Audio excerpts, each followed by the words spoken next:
বউ কথা কও কি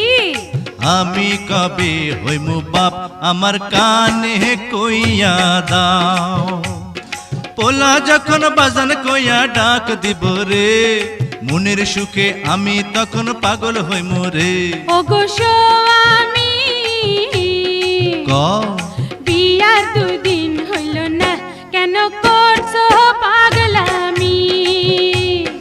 তুমি কিছু নিয়ম কানুন মাইনা চলো আগে পোলা পানের মুখ দেখিতে ধৈর্য ধরন লাগে ও বউ কথা কও কি আমি কবে হইমু বাপ আমার কানে কইয়া দাও